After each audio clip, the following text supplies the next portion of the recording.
तुम अस्पताल तो तुमने बनवा लिए बोल रहे हो और ऑक्सीजन मोदी जी देंगे।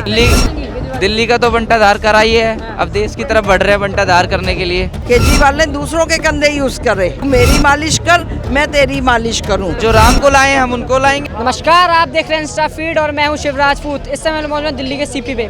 जैसा कि आपको पता है, अरविंद केजरीवाल जी को ईडी का 7वां समन भी आ गया है, लेकिन उन्होंने इस बार भी जाने से मना कर दिया और ये बोला कि जो मामला है वो भी कोर्ट में है, जब कोर्ट से फैसला आ जाएगा तब मैं पेश होऊंगा। आइए करते हैं जनता से, क्या कहना चाहेंगे जब केजरीवाल जी के साथ। देखिए, केजरीवाल जी को 7 बार वो हो गया और वो जो है बार बार डिनाई कर रहे हैं, यानी कि वो एक कोर्ट की जो है, एक न्यायालय की, संविधान की अवहेलना कर रहे हैं और उस अवहेलना का उनको ये नहीं पता है कि उनको बहुत बड़ा दंड जो है वो भुगतना पड़ेगा।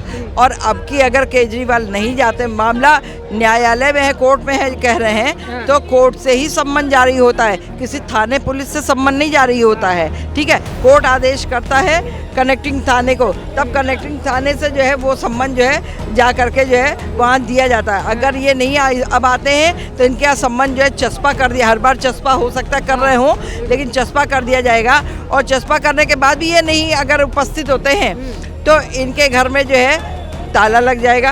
इनके घर का जितना मेंबर है उसको वारंट इशू हो जाएगा। बच्चों बड़े से बच्चों तक का वारंट इशू हो जाएगा। अब इनके बच्चे कोई जो है नाबालिग नहीं है, नाबालिग को भी आज जो है वो कोर्ट खींच लेती है। लेकिन ये तो केजरीवाल जी थोड़ी देर पहले बयान दे रहे थे, कहते हैं आप कह रहे ताला लग जाएगा, वो कह रहे कि मुझे तो मेडल मिलना चाहिए, अवार्ड मिलना चाहिए, कह रहे सबसे अच्छी सरकार चलाओ, नोबेल प्राइज। हाँ, न्यायालय इनको जो है उठा के सम्मानित करेगा। अब क्या बताए, 26 जनवरी निकल गई, नहीं अगर 26 जनवरी आ रही होती तो कहा जाता कि भैया इनको सम्मान करो और इनको ऐसा सम्मान देना कि अगर इस तरह का कोई भी मुख्यमंत्री होता तो पता चलता। इन्होंने तो बहुत बढ़िया काम किया था, फ्री एजुकेशन वाला किया, ठीक किया, लेकिन वो फ्री एजुकेशन कहाँ हुआ। दूसरी बात, बिल्डिंग इन्होंने, मैंने ये स्कूल बनवाया, मैंने वो स्कूल बनवाया जी, मैंने ऐसा करा जी, मेरे एजुकेशन मिनिस्टर, आज देख लो एजुकेशन मिनिस्टर जेल में। मैंने ये अस्पताल खुलवाए जी, कोरोना में किसी को वो नहीं, ऑक्सीजन नहीं मिल रहा था, मैंने ऑक्सीजन दिलवाया जी, जब तो सारे हाथ पैर खड़े कर दिए थे उसने, कुछ भी नहीं था। मैं क्या करूं, मुझे मोदी जी नहीं दे रहे हैं ऑक्सीजन है। अरे तुम अस्पताल तो तुमने बनवा लिए बोल रहे हो और ऑक्सीजन मोदी जी देंगे, तुम क्या कर रहे हो। हर काम में जो है आता रहा कि मुझे मोदी जी ये नहीं करने दे रहा जी, मुझे मोदी जी वो नहीं करने दे रहा जी, ऐसा नहीं वैसा नहीं, और बैठ के आराम से उसके नाम पे पैसे खा रहे थे। सत्येंद्र जैन उसमें गया जेल, ठीक है। ये इसने तो क्या किया है कि अपना कंधा नहीं यूज़ किया, केजरीवाल ने दूसरों के कंधे यूज़ करे और जिनके कंधे यूज़ करे वो सबके सब में जेल जा रहे हैं। ठीक है, तू मेरी मालिश कर मैं तेरी मालिश करूं, इस तरह से वहाँ पे हो रहा है। फिर भी कह रहे हैं, फिर से कह रहे हैं, मोदी जी दबाव बना रहे कि मैं इंडिया गठबंधन का साथ छोड़ दूं, इसलिए मेरे ऊपर दबाव बनवा। तो दबाव बनाएंगे भाई, मोदी जी को क्या मतलब है, तू इंडिया गठबंधन बना, चाहे ठगबंधन बना, चाहे जो मर्जी आए बंधन लेस बना है। जब तूने एक के साथ एक फ्री देना शुरू करा था पब्लिक को, तब तुझे नहीं पता था कि आज हम क्या कर रहे हैं। हम एक के साथ एक फ्री दे रहे हैं। जिस घर में अगर कोई कमाने गया हुआ है वो लौट करके आएगा, कमा के पैसे लाएगा, दिहाड़ी मजदूर पैसे लाएगा, या रिक्शे वाला है शाम को पैसे लेकर के आएगा, तब उसके घर में चूल्हा जलेगा, तब उसके बच्चों को जो है अगर 2 जून नहीं तो 1 जून की तो रोटी मिल जाएगी खाने के लिए है। इसने तो लोग एक के साथ एक फ्री के चक्कर में लोग, आप देखो मंदिरों में वो लाइनें नहीं लगती होंगी, इतनी भीड़ यहाँ नहीं होती होगी, जो इससे ज़्यादा भीड़ जो है आप देखो कि ठेकियों पे, शराब के ठेकों पे भीड़ होती है। मोहल्ला क्लिनिक तो खोल दिया लोगों के लिए, मैंने मोहल्ला मुफ्त दवाइयाँ मिल रही हैं। मोहल्ला क्लिनिक में ये हमें बता दे कि कौन सा इन्होंने डॉक्टर बिठा रखा है, कौन सा डॉक्टर बिठा रखा है। ऐसे लोग बिठाए गए हैं जिनको जो है ABCD नहीं आती, जिनको हेड गवार लिखने की स्पेलिंग नहीं आती है, वो ऐसे बंदे को बिठा करके रखा हुआ है उन्होंने। मुझे दिखे ही नहीं, डॉक्टर तो दिखे ही नहीं, सब बंद पड़े हैं, ताला लगा पड़े मोहल्ला क्लिनिक में। कौन से एरिया का मोहल्ला क्लिनिक खुला है ये बता दो मेरे को। और बता दूं, आप गए, अच्छा आप मान लिया इनको बिठा रहे हैं, ये सफ़ेद कोट वोट पहन के बैठ गए, ठीक है, आजकल सफ़ेद कोट कॉमन है, खरीद लो जाके बाजार से, पहन के बैठ जाओ है। और कहे डॉक्टर साहब मुझे यहाँ दर्द है, यहाँ दर्द है, ये हो रहा वो हो रहा, तो PCM तो जो है ये भी दे देंगे आराम से कि लीजिए आप पैरासीटामॉल खाइए, सुबह खाइएगा, फिर दोपहर में खाइएगा, शाम को खाइएगा, डाइट आप आराम से लीजिए, ठीक लीजिएगा। और देखिए दूध मत पीजिएगा क्योंकि कफ बन जाएगा। तो आप ऐसा कीजिएगा, चाय पीजिएगा, अदरक डाल करके पीजिएगा और उसमें इलायची डाल लीजिएगा, उसमें लौंग डाल लीजिएगा और आप जो है ठीक। डॉक्टर साहब खराश भी गले में, कोई बात नहीं, गर्म पानी पीजिए, गर्म पानी में से गारिल कर लीजिए, गरारा कर लीजिए, आप ठीक हो जाएंगे। डॉक्टर साहब लूज मोशन हो गया तो लूज मोशन के लिए ये लो और जा करके जरा 2-4 केले खा लेना, 2-4 केले खा लेना, ठीक है, तुम्हारा मोशन ठीक। अरे ये तो सबको पता है कि ये बंदा जिसको लूज मोशन पानी की तरह हो रहा होगा, अगर वो 2 केले भी खा लेता है और उसके बाद में चाहे दही की मीठी लस्सी पी ले तो आपको बता दूं उसका मोशन तो वैसे ही कंट्रोल में हो जाएगा, ठीक है। ये होता है कि खाना नहीं खाना है, दिन भर खाना नहीं खाना है। जब ठीक हो जाओ तो जो है अगर ज़्यादा रात को भूख लग रही है तो हल्का सा तुम थोड़ा सा दही और चावल खा लो, ये होता है। तो यहाँ वहाँ कोई डॉक्टर नहीं बैठे। आपका देखिए कहीं आप ब्लड टेस्ट कराने जाएंगे तो आप चाहे एम्स में जाएं, चाहे आरएमएल में जाएं, चाहे और कहीं जाएं, हैं लेडी हार्डिंग में जाएं, इरविन में जाएं, तो वहाँ आपसे कोई आईडी नहीं, वोटर आपका आधार कार्ड नहीं मांगेगा कि आप आधार कार्ड दीजिए, फोटोकॉपी करा के लेके आकर के दीजिए। यहाँ कहा जाता है आप फोटोकॉपी करा के आधार कार्ड की लेकर के। क्या लग रहा है केजरीवाल जी कब तक अरेस्ट हो जाएंगे? ये कह रहे हैं कि अब जब कोर्ट बुलाएगा मैं तब जाऊंगा, कोर्ट में मेरा केस है। क्यों? ज़्यादा समय नहीं है, अच्छा। चिंता मत करिए, इसी मार्च में हो जाएगा। इसी मार्च में अरेस्ट हो जाएंगे? बिल्कुल इसी क्या कहना चाहेंगे? केजरीवाल ने थोड़ी देर पहले जो बयान दिया है, बोला है मुझे नोबेल प्राइज मिलना चाहिए, मैं इतनी अच्छी सरकार चला रहा हूँ। सरकार चला रहे हैं तो जनता देगी उनको नोबेल प्राइज आने वाले विधानसभा और लोकसभा चुनाव में। अच्छा, पहले सीटें तो बचा लें, अपनी सीटें तो बचा लें। दिल्ली का तो बंटाधार कराई है, अब देश की तरफ बढ़ रहे हैं बंटाधार करने के लिए। कह रहे सीटें बचा तो नहीं, बीजेपी सरकार खरीदने की कोशिश कर रही है सीटें मेरी। अरे भैया मैंने बोल दिया, आपने मेरे से 1 लाख रुपए लिए हैं, क्या प्रूफ है? प्रूफ कर दो, तुम्हारा प्रूफ है, रिकॉर्डिंग है, खरीदने की कोशिश कर रही है, कोई फोन आया, मिलने आया, कोई है?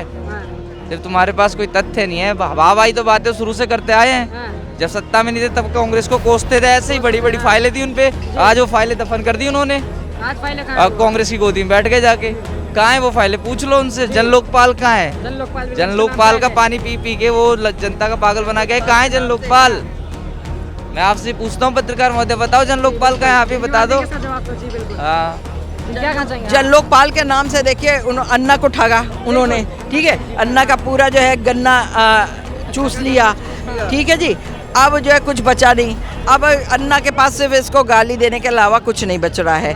बाकी दूसरी बात ये है कि अगर आप इतने बढ़िया पाक साफ हैं तो आपको वास्तविकता में जो है पुरस्कार मिलना चाहिए, ठीक है। दूसरी बात ये है कि शराब घोटाले में कौन कौन लिप्त था ये बता दें। डील कोई करता था, पैसा दूसरे के माध्यम से इनके घर जाता था, ठीक है, इसीलिए जो है आज इतने बड़े बड़े महल बन गए। आप ये बता दो हम लोग के महल क्यों नहीं बन पा रहे हैं? हम लोग के महल क्यों नहीं? मैं तो कोई घोटाला कराई, मैं तो सबसे ईमानदार नेता हूँ। हाँ होता है, मैं कह रही हूँ ईमानदार है। अगर मुझे बंदूक, एक बात से सहमत नहीं हूँ, देखो माता जी हैं, मेरी माँ समान है, एक बात से सहमत नहीं हूँ। महल सब बनाते हैं, सब कहते हैं मैं कुछ नहीं लूंगा, सारे नेता महल में रह रहे हैं। बीजेपी वाले कौन सा कम है? बीजेपी वाले कोई बिना महल के रह रहा है क्या? अरे ओबीसी का महल देख लो हैदराबाद में, सब महल में रहते हैं। लेकिन ये है, ये सरकारी बंगला बनाया है, कल को ये मुख्यमंत्री नहीं रहेंगे, जो कोई नया मुख्यमंत्री आएगा, चाहे बीजेपी का चाहे कांग्रेस, वो उसमें रहेगा। उन्होंने कोई पर्सनल मकान नहीं बनाया और मुख्यमंत्री इतना डिजर्व करते भी हैं, वो इसमें कोई बुराई नहीं है। लाख रुपए के पर्दे जब ऑलरेडी उनको मिला हुआ था तो उसको क्यों उन्होंने वो करा? का डर था ना उनका, वो झड़ रहा था तो उन्होंने उसको करा लिया। रेनोवेट होता है, जैसे उन्होंने स्कूल रेनोवेट करा लिए, अगर ऐसे ही था तो स्कूल तुड़वा करके नए बनवाते। उनको बच्चों के ऊपर बिल्डिंग गिरने का नहीं मालूम था कि बच्चों के ऊपर बिल्डिंग गिर जाएगी तो बच्चे जिंदा बचेंगे या नहीं बचेंगे, मासूम से छोटे बच्चे। अच्छा, सरकारी करवाया, अपना थोड़ी करवाया पर्सनल। अच्छा, तो फिर इनके पास भाई आंकड़ा होगा, मेरे पास तो वो आंकड़ा नहीं है। लेकिन दूसरे करवाया है, सीमा हाउस करवाया है। काम है दूसरे के कंधे पे बंदूक रख करके चलाने का, ठीक है। वो कहेंगे कि मैं अपना कंधा क्यों तकलीफ में डालूं, मैं अपने कंधे पे क्यों दर्द कराऊं, मुझे बंदूक तो चलाना है, मैं दूसरे का कंधा यूज करता और बंदूक चला। मोदी जी ही कर सकते हैं, मोदी जी के अलावा कोई नहीं कर सकता। जहाँ बात सही है वहाँ सही की बात करनी चाहिए, जहाँ गलत है वहाँ बोलना चाहिए। जहाँ केजरीवाल गलत था मैंने बोला, जहाँ ठीक है वहाँ साथ देना पड़ेगा। मोदी जी सही है, देश में वोट करेंगे उनको, लोकसभा में कोई नहीं रोक सकता। मोदी जी 24 में आने हाँ, जो राम को लाए हम उनको लाएंगे, उनको कौन रोकेगा? बहुमत से जो है बीजेपी सरकार आ रही है, क्योंकि बीजेपी सरकार ने काम किया है इसलिए आ रही है। 65 सीटें ही आएंगी बीजेपी की। अच्छा, तो मोदी जी कह रहे हैं कि 400 पार नहीं होगी।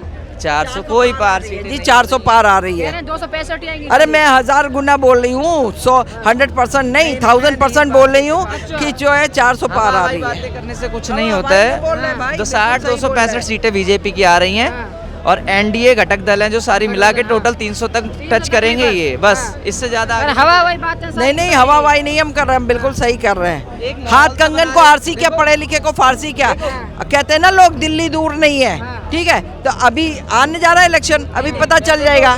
मैं बीजेपी को वोट करूंगा, लेकिन जो सच्चाई है वो हमें बतानी चाहिए। अब बीजेपी क्या है, पहले ही अपना एजेंडा सेट कर देती है 400 400 400 400 400। अरे नहीं, पिछली बार ले आए 400 भैया, पिछली बार ले आए 300, तुम ले आए पिछली बार, अब की बार 300 पार, अब की बार 400 पार आ गई, 300 आ गई थी पिछली बार। तो ये बात नहीं है। ऐसा इन्होंने हरियाणा में करा, मनोहर खट्टर 70 पार। अरे कहाँ 70 पार, वो गठबंधन से तुम्हारी सरकार चल रही है। तो ये हर जगह ऐसे हवा बनाते हैं, उसके बाद हवा निकल नहीं हो पाएगी यानी कि इस बार। नहीं नहीं बिल्कुल है जी, कोई बात नहीं है। अभी हमने कहा ना दिल्ली दूर नहीं है, हम बिल्कुल आएंगे जी, हम दोनों ही आते हैं और हम दोनों ही आएंगे और आप भी होंगे। चाय पिला देंगी माता जी, मैं चाय पिला दूंगा मोदी जी को। वो तो चाय का ही तो काम करते थे, मोदी जी की चाय पी लेंगे। अब तो चाय का नाम भी मोदी जी रख दिया लोगों ने, डर लगता है। ईडी सीबीआई लगा देते हैं पीछे, कहते हैं हाँ। क्या आप मान रहे हैं ईडी सीबीआई मोदी चला रहे हैं यानी कि? आपको भी लगता है ईडी सीबीआई जो मोदी चला रहे हैं? नहीं नहीं ये सब कुछ नहीं है। देखिए एक ये एजेंसीज बनी हुई हैं जो अपना काम समय समय पे करती है। अगर इसको हर चीज़ के संग जोड़ो कि जो है ईडी और सीबीआई जो है मोदी जी चला रहे हैं, तो हर चीज़ मोदी जी चला रहे हैं, तो बाकी लोग क्या कर रहे हैं? बाकी लोग क्या कर रहे हैं फिर? बाकी लोग भी अपना अपना बताएं कि क्या कर रहे हैं? वो सड़क में टहल रहे होंगे। अच्छा, मोदी जी तो माता जी देखो, अभी मैं देखो बीजेपी, मेरी फैमिली बीजेपी सपोर्टर है, माता जी भी हैं। माता जी से 5 काम बीजेपी के पूछ लेंगे, माता जी नहीं बता पाएंगी। 5 काम नहीं बता पाएंगे क्या? क्यों? पूछ लो माता जी। क्यों? ट्रिपल तलाक मोदी जी ने वो करवाया, ठीक है। दूसरा जो है धारा 370 3535 एक्ट, जिसके सुनिए जिसके तहत धारा 370 हटी है, उसके अकॉर्डिंग आप जो है वहाँ पे, ठीक है। अच्छा, उसके बाद में जो है आप देखिए राम मंदिर, जिसका ताला खुलते घिसते घिसते घिस जाएगा एक दिन, 4 हो गए, ठीक है। उसका में उन्होंने जो नारा लगवाया बेटी बचाओ बेटी पढ़ाओ, आज बेटियां देखिए पढ़ रही हैं, किसी भी जात की हो पात की हो, सब बेटियां स्कूल जा रही हैं, भेजने वाले भेज रहे हैं।